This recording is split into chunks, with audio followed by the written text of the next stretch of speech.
about architectural spaces for insects and people. And before passing the floor to our amazing two speakers today, I would like to do a little introduction about Insectopia as an initiative from the EU Green Alliance, the European University Alliance for Sustainability. If you go to the next slide, please.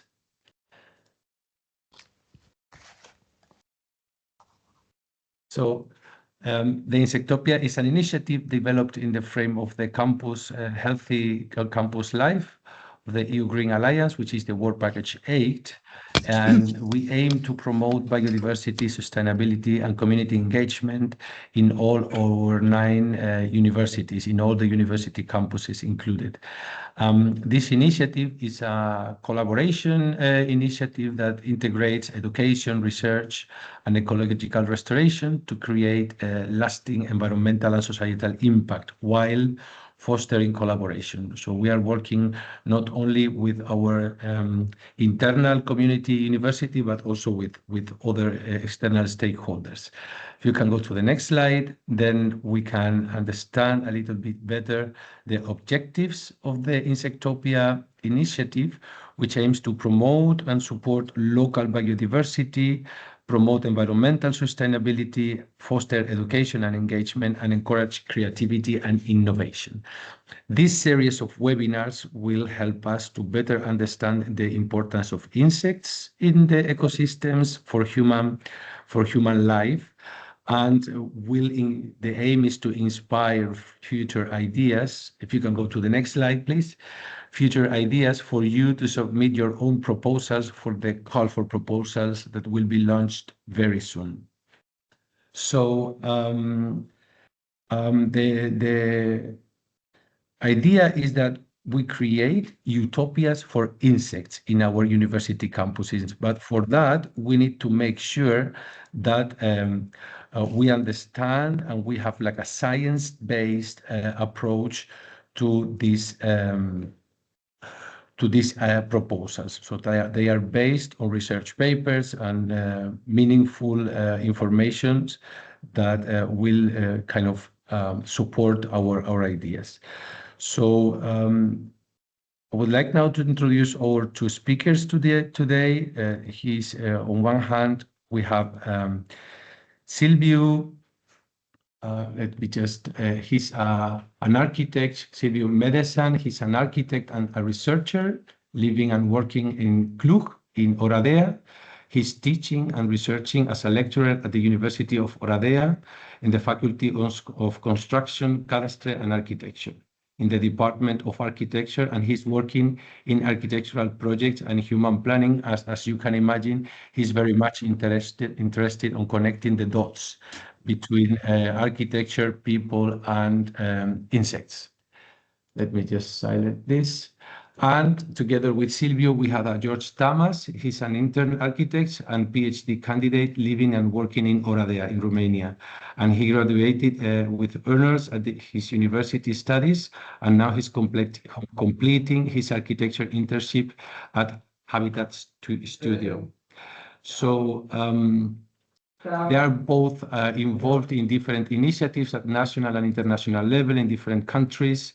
And they are very happy to host this webinar from the University of Oradea as one of the universities in the EU Green Alliance. So with any further ado, I will pass the floor to Silviu and George. So thank you very much, and looking forward to this webinar. If you have any questions, please just type your questions in the chat, or then there will be a Q&A section at the end of the presentation. And just before passing the floor, sorry, there will be a couple of videos they will reproduce, and we will need to go to the YouTube. So I will just ask you to a little patience in case of some technical issues. So thank you, Silviu, George. The floor is yours. Thank you very much. So hello, everybody. We are happy that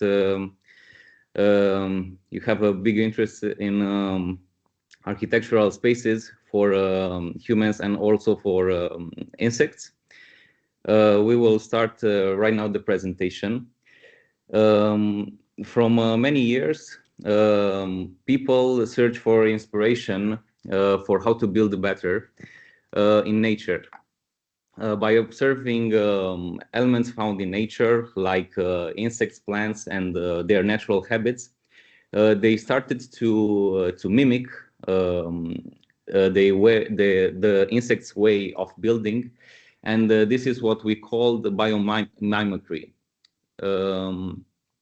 So in this presentation, our biggest question is, we always found inspiration in nature, but are we really ready enough to build a better space for insects, or we are still learners and we have to learn from them?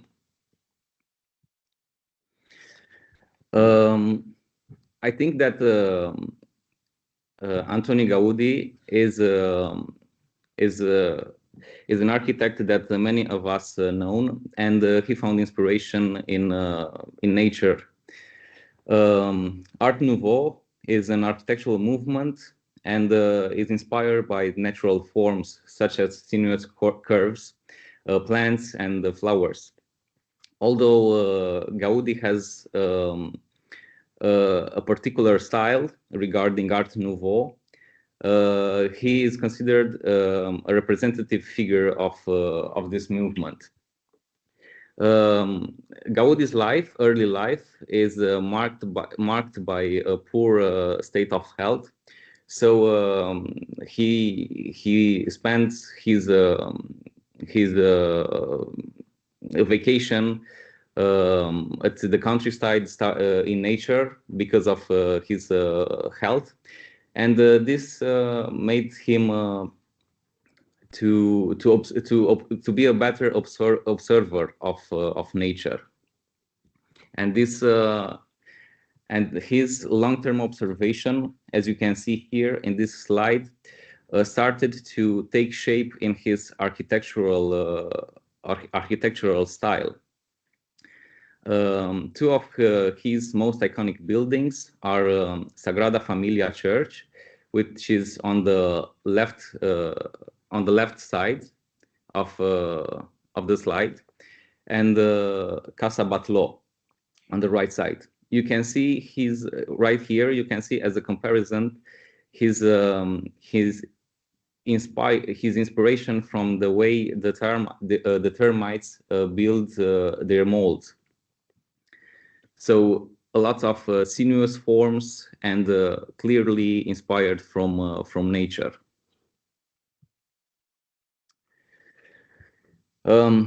Next, I want to speak about the fact that Art Nouveau is not really biomimicry till the end. Art Nouveau is more about shapes inspired by nature. On this image here on the upper side of the slide, there is a pavilion presented in 1900s at Paris World Fair. It's made by Binet and is inspired by a drawing illustrating a family of Radiolia shell. This is considered to be the beginning of parametric architecture, and below this image you'll find something that is more of our time regarding parametric architecture. This is a museum in Graz. But actually, biomimicry is more about the principles that guide a design, not only the form. Although the form is important, as I told you, biomimicry is more about the principles. So this field of architecture and engineer innovates buildings regarding lightweight construction materials, passive heating, ventilation, and air conditioning, and also new techniques for sun shading, like you can see in this these two images. Here we have a facade that shades the glassed walls like this flower. I wanted to present you regard the biomimicry, a project that Mick Pierce did it in 1996 when he projected the Eastgate Center in Zimbabwe. The power consumption of mechanical air conditioning in a big building usually sums up for more than 40% of the total energy consumption of a big building. So architect Mick Pierce had to solve this problem and found inspiration also in nature, in the way that termites build their molds. By studying, he found out that termite mounds are actually an extension of the termites' organism, are like their lungs. Actually, the mound is a breathing system that functions on the principle of osmosis. So having this in mind, the architect implemented a passive ventilation and a cooling system. He made this he implemented this in his design by making a central atrium with a glass canopy. At the bottom of the building, there are some fresh air intakes that could ventilate the buildings through wind tunnels, and also to protect the building from the sun. He projected the big window overhangs. So what is actually the role of architecture in this project? Well, I think that we can find the answer in the way that metabolist architecture provided a grid that could let the units to grow in an organic way, but also coherent. So integration in urban context. So integration into the urban context of this habitat for insects, it's something that concerns us as architects, because this place had to be also pleasing for the human eye, and also enhance the beauty of the space where it's placed. Also, we think that versatility is another key objective here. The habitats for pollinators should serve a multi-purpose role, like a living space for insects, and also maybe a contemplation place for people. So how we can make our cities attractive for pollinators? We know that a big problem of cities today is the problem regarding the heat island effect. So for pollinators like bees and wasps, temperature control is very important, especially when they are breeding. They strive to keep their hive at a constant temperature between 31 degrees and 35 degrees Celsius. So the heat island effect is something that will not be very attractive for them. So they won't come in cities. So we think about what could be some solutions to solve these problems. And we think that increasing trees and vegetation in cities will also help, and also creating green roofs on buildings.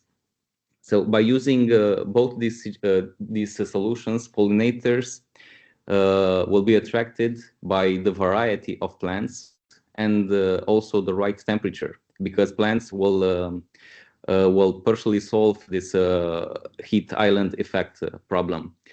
Furthermore, by replacing the classical lawn with wildflower meadows, requires less maintenance by the local authorities, so it's also a sustainable way of implementing these solutions. And in the next slide, we thought, what will be the inhabitants of these insect places? So we wanted to know, like, who will live there. And actually, there are two big types of main types of insects. They are the nomadic ones that don't build their habitat, like grasshoppers, mosquitoes, or red bugs. And also there are the builders, like ants, bees, and wasps that construct their homes. So for nomadics, there are some insects that don't build their habitats. They use the natural one if there is a suitable environment from them. On the other hand, the builders, if they have the right materials, they will start to build their homes. But in both cases, like for us, the people in a city, we come because we have places to work. So the same functions for the pollinators. If they have places suitable for them to pollinate, like wildflower meadows, the habitats will be inhabited. So right now, Silviu will present you the next slides. Thank you, George. The next slide will be trying a bit to conclude on what George said. How is our human world related to the insect world? So how humans are in relation with insects' habitat? And so from what we saw, humans are imitating insect habitats, drawing inspiration from intricate and efficient habitats created by insects to design structures and systems. For example, beekeeping hives, modern beehive often mimic the internal structure of natural bee colonies designed for ease of access while preserving optimal conditions for bees. We saw in the building that George presented. Termite mound inspired ventilation. Termite mounds have inspired architects to design energy efficient buildings, as the one in Zimbabwe, which uses natural ventilation systems modeled on termite mound structures. In urban planning, the social organization or division of space within ant colonies have influenced some urban planning models for traffic flow and resource distribution, which is very interesting for us humans to being inspired by these societies of insects that are not taken one by one. They are not so intelligent as a human, but together they are very powerful in creating their own habitat. And we also identify humans imitating insect construction techniques. For example, bees, ants, wasps employ highly efficient construction methods using minimal resources. Humans have replicated these techniques to create strong and sustainable structures. Biomimetic materials, the silk produced by spiders and certain insects, has inspired the development of lightweight, durable materials for construction and medical application. Modular construction, inspired by how bees construct honeycombs. Architects and engineers have used hexagonal design for strength and space efficiency in structures like bridges and skyscrapers. self-organizing robots swarming behavior in insects has influenced the design of construction robots that mimic collective, decentralized decision-making to build structures autonomously. And we also noticed that humans are imitating insect organs or body mechanisms because of their physical adaptations to the environment. We can see mechanism of flight, the structure of, and movement of insect wings have been studied to improve drones, micro-air vehicles, and other aviation technologies. For instance, the study of dragonfly and butterfly wings has influenced advancement in flight stability and energy efficiency. Smart surfaces, the water repellent properties of cicada wings, and the self-cleaning abilities of lotus leaves have inspired the creation of super hydrophonic and antimicrobial surfaces used in medicine and manufacturing. Compound eyes, the multifaceted eyes of insects, like flies, have influenced the design of wide-angle cameras, imaging system, and motion detectors. And what we have identified, and maybe is the best point for our contest of creating insect habitats in our campuses, is the part where humans building habitats to interact with the insects. So it's a kind of common space that we can find between us and the insects, which most of the times we are repelled because they sting or they have weird noises or they look I don't know, not very pleasant to the eye. To promote coexistence and maintain ecological balance, humans have constructed habitats that encourage interaction with insects. For example, pollinator gardens and insect hotels. These are specifically designed to attract beneficial insects such as bees, butterflies, ladybugs, providing shelter and food to enhance biodiversity. We saw the example with the pasture or with the roofs. Artificial nests and breeding sites for engendered species. Artificial nesting sites mimic natural habitats, helping to sustain insect population. Example include butterfly boxes and bee nesting blocks.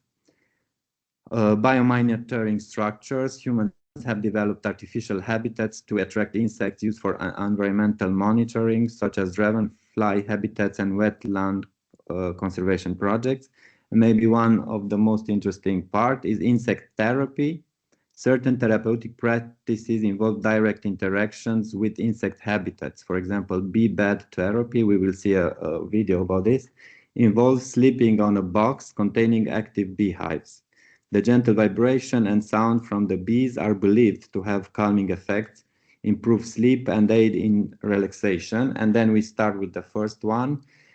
Of the point, humans imitating insect habitats, and we saw that the insects, when they are building their habitats, they are using local materials or very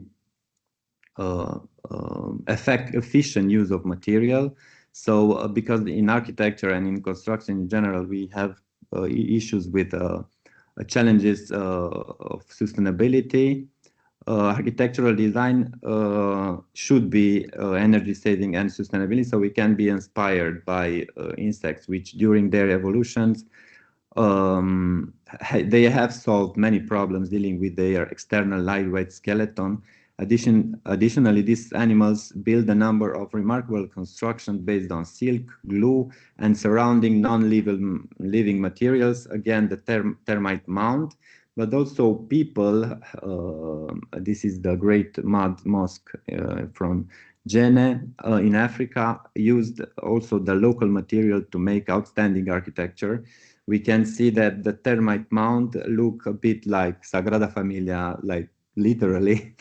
So yeah, Gaudi was super inspired by this kind of constructions. Then we go to the humans imitating insects construction techniques, and this video that I will show shows a pavilion that was made in Stuttgart, Germany, imitating the nest of a spider underwater. So you will see the process of making it. I hope that looking for sound wholesale is products to working. resell on Amazon. Meet Cogita, Europe's largest catalog We of have health and beauty products. advertisement, so.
Yeah, so imitating the spider, which is doing that all by himself, it's a bit of work in this experimental project, not to mention the artificial material that is used and the knowledge to build something similar. So yeah, it's a bit of a challenge to build like a spider if you're not one. Then we go to the third point, which is humans imitating insect organs and body mechanism, which is also a matter of technology, but we shouldn't look very close to our times. Maybe also the butterfly wings image can be similar to the roofs that, for example, this is a roof in North Romania. It's a shevel made out of wood, with a very interesting and very efficient form to make the surface waterproof. And the fourth point, which is maybe the most interesting for us architects in relations with ecologists and biologists, where we meet, let's say, we meet transdisciplinary, but also trans species, let's say, when humans building habitats to interact with insects. So there are these structures that are made for insects to come and pollinate or whatever, using the pasture or the meadow in the city.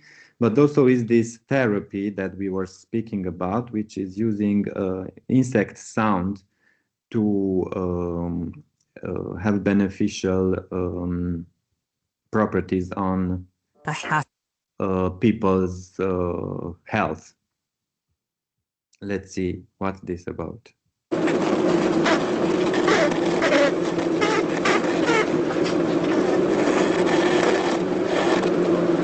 We cannot listen to it.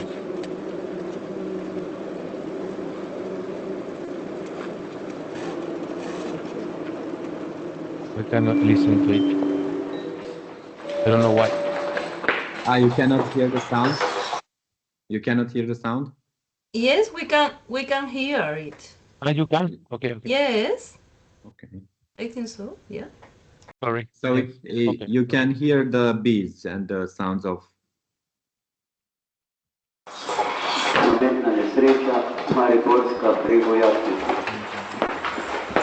Gasilci imajo stresno življenje. Na intervencijah se včasih srečujejo z izredno težkimi stvarmi, s težkimi situacijami, mrtvimi, ranjenimi in z drugimi katastrofami. In poleg psihološke pomoči, ki jo imamo organizirani, smo prišli na idejo, da bi našli še nek drug način za sproščanje teh napetosti. In v meni se je pač poredila ideja, da bi pričeli s čebelarjenjem.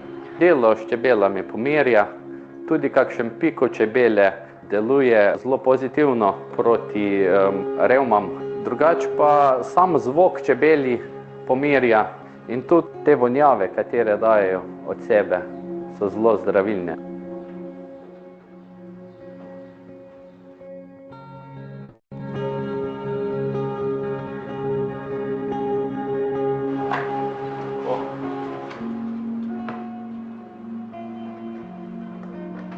Ja, to je že v naših genih, mislim.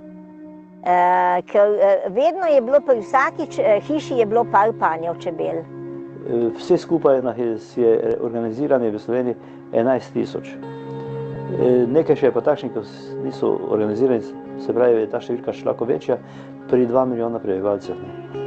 Take gostote ni pri nobenem narodu. Tako da že včasih nekdo govori, da je preveč čebel na tem malem prostoru.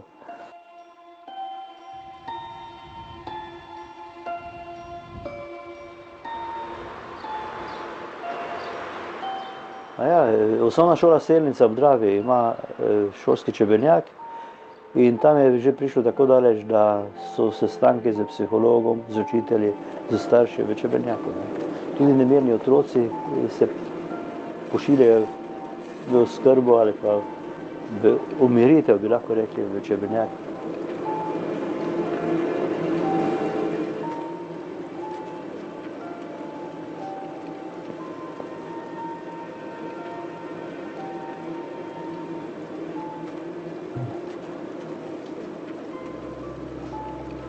Včasih so imeli ljudje, so tako ozadej nekje si naredili ležišče, tudi moja babica je imela tako ozadej.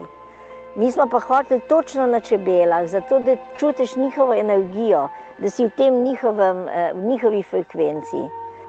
Ta ležalnik te posrka vase in se ti zdi, kot da si v neki komori in v bistvu čebele okoli tebe letajo. Kako šumijo, kot da bi na slapu ležal. Mislim, da bo svet spoznal to kvaliteto teh naših posebnih panjev, ker vedno smo bili Slovenci, kot da smo malo nazadnjaški s tem, ker ne moremo imeti tako velike prinose medu, ker pač mi imamo panj, ki je razdeljen, ima samo 2 etaži, nimamo nakladnih več nadstropij, LL, kot jih ima cel svet, ampak zdaj se je pokazalo, da je to res ta kvaliteta. Samo edini te panji so pa res dobri za apiterapijo. Vzdušje v enoti pa je drugačno, je bolj pozitivno. In dejansko tudi teh razbremenilnih pogovorov, ki jih potrebujemo po težkih nesrečah, ni več toliko, ni takih potreb. No, zvok čebel imam posnet na MP3 in ko imam težek dan, pa če ne moram zaspati, zvečer v postelji dam slušalke v uho, vklopim brenčanje čebel in odidem.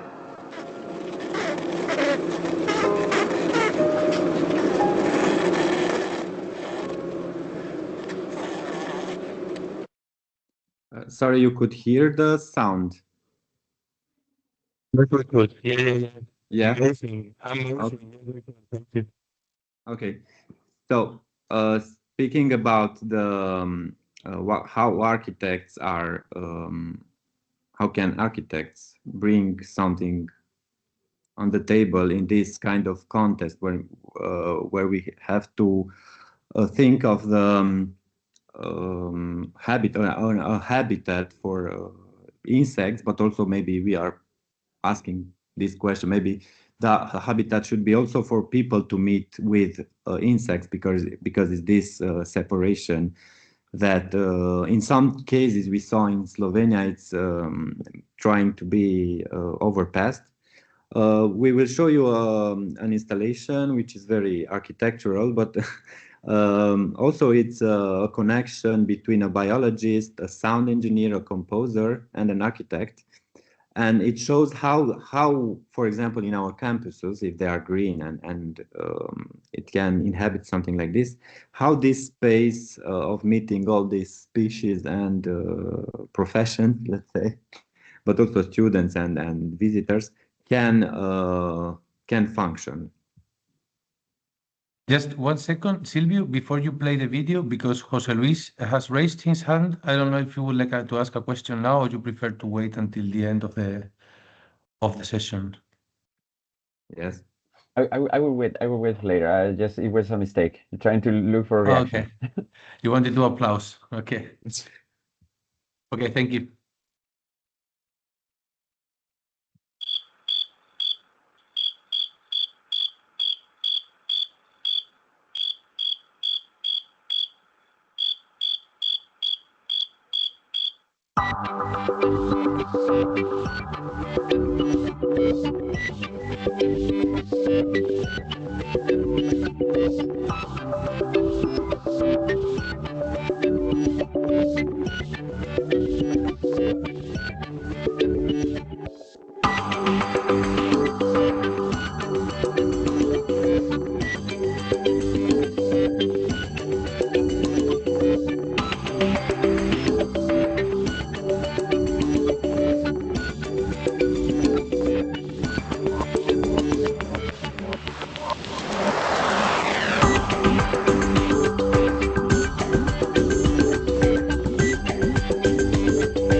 Y acabando tuvimos la cena de familias el sábado, que fue agradable.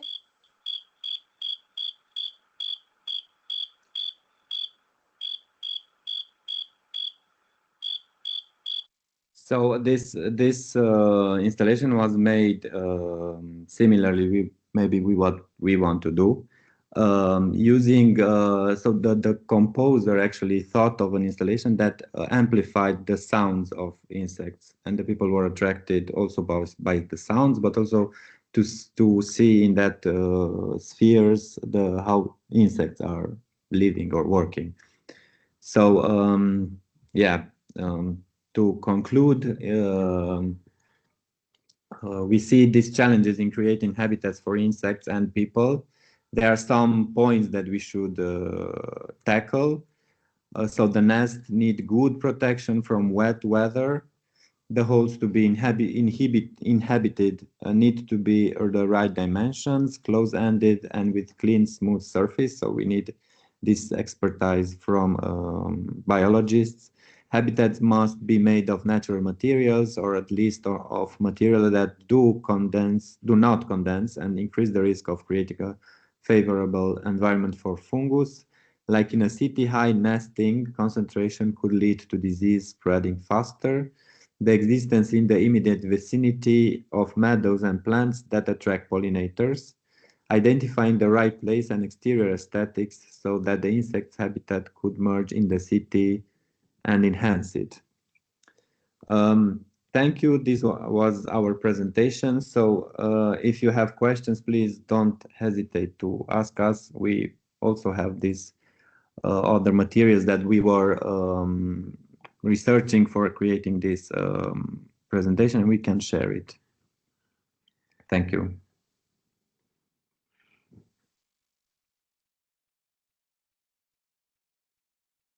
Okay, thank you very much, guys. George, Silviu, amazing presentation, a lot of applause and hearts from all attendees. And there are some hands raised, so if you can stop sharing your presentation, maybe we can see each other and have a little discussion now with the attendees. So well, now I don't see any hand raised. There was a hand raised before. Or if you have any questions, you can write it in the chat. I am sure there will be, there are some comments yesterday. It was excellent. So congratulations, first of all, guys. Yeah, someone has a question, and Jose Luis has his hand raised. So Jose Luis, please go ahead. Yes, exactly. Now it's not only an applause, but a big congrats for this inspiring presentation. Thank you very much, guys, because we enjoy a lot. Also with this nature is inspiring, but your presentation was also so thanks, guys. And also biomimicry is something that is inspiring us all the time in our day to day in other projects that we have about nature-based solutions. So it was very aligned with all the projects that we are working in the University of Extremadura.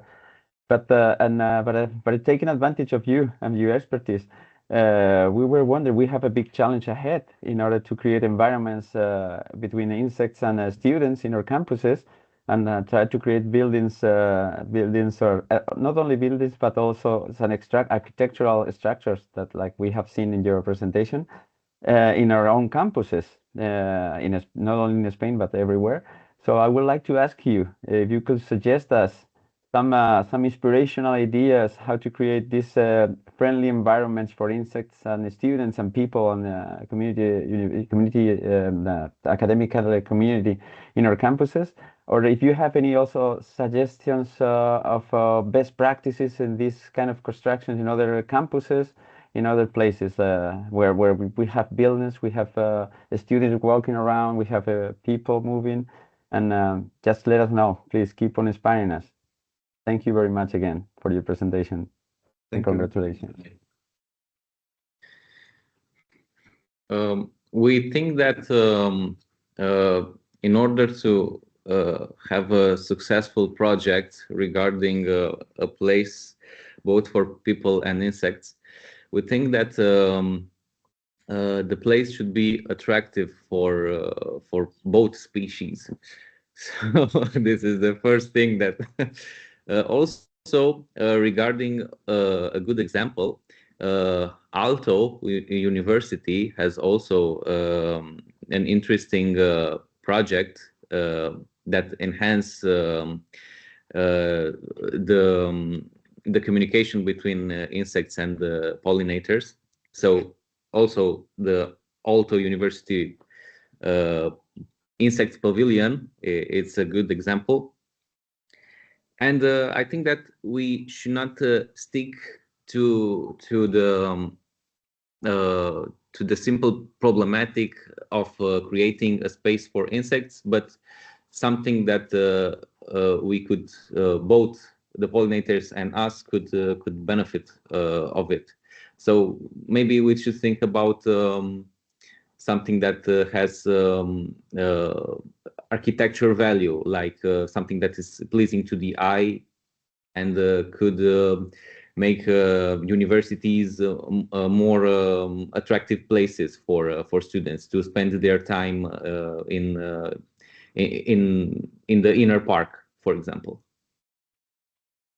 Yeah, and I would add that I think it's very important for, and we will try in Oradea, for the students and the teachers in architecture and biology or the professions, disciplines that are related in this matter of creating a habitat for insects and people to work together, really transdisciplinary, because in this way you can see different points of view, different angles.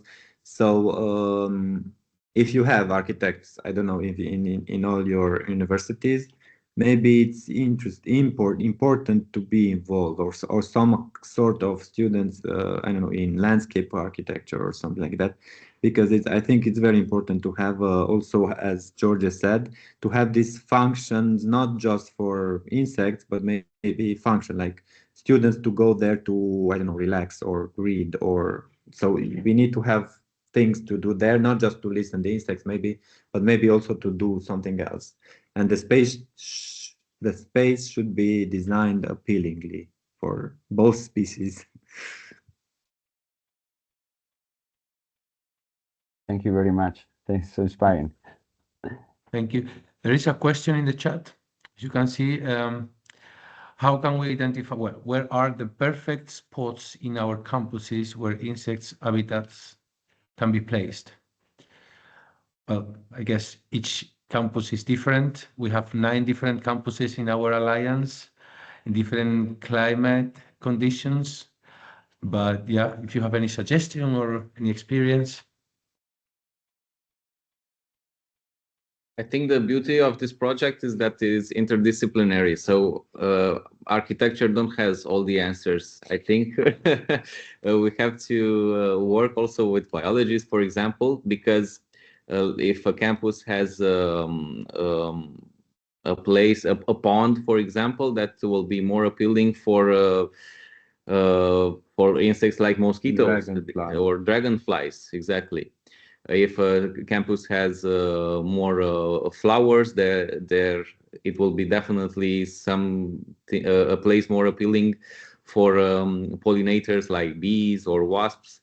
So it depends. Like biomimicry, it really depends on where a building is situated. So in this case, where this place for pollinators will be situated. So is very subjective, this project. And I think if there are not, so because the right answer, like the first answer to this question is you have to have meadows, you have to have green spaces, many green spaces around for pollinators or for insects to come and to live in that specific habitat man-made.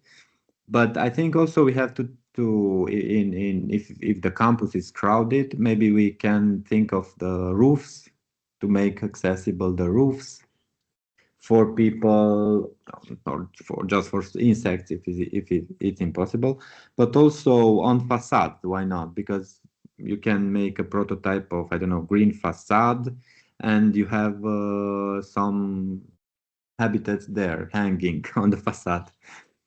So it can be very creative in this in the spaces that you can choose. And also landscaping is very important in this project. Very, very important, because like how we work as humans. We are working in cities because here is a center where we have what to work. The same things works for the pollinators. If they have something to work, like or where to work. In this case, we are talking about flowers or I don't know, things that they usually do. This will help us bringing the pollinators in our campuses. There is another question from Raquel. The last slide was an example of how we can make it, because somebody already made it in a way. So I think there is no guidelines, because also for architecture it's a very new, from what I know, a very new field of study to see how humans can interact with insects without being afraid. So to be more or less friendly, a friendly meeting. But I think that's the beauty of it, because it's a blank page, so you can do whatever you want to do. There is no recipe. We have to find recipe. There's no we recipe. have to find the sweet spot between insects living and human living. I think I think, for example, it's in the last example that we showed, a composer was involved. So that was the condiment that you didn't think of. So maybe the sound of nature is is the first thing that we hear or observe when we go in nature. So the composer was vital for the success of the. So this kind of ingredients that you don't think the first time. Please, if I may, just to congrats both of you for this inspiring, amazing presentation, and thank you very much for mentioning all these architects from Spain that we love. And we didn't know about this relationship between the insect species and Gaudí building. So thank you very much for this comparison.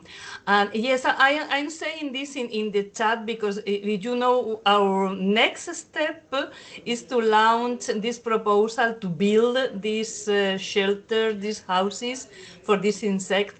So just want to say that please be here, being in a group, and inspire all of us to try to launch as best as possible proposal for this Insectopia initiative. So thank you very much for being here and for participating in this very interesting initiative. Thank you very much.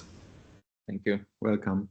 There is a question about the structure should be permanent or temporary. I think there is I don't know, Antonio, maybe there is a timeline that we should at least 2 years or 5 years. I don't know. Maybe you have the answer. If I may answer this,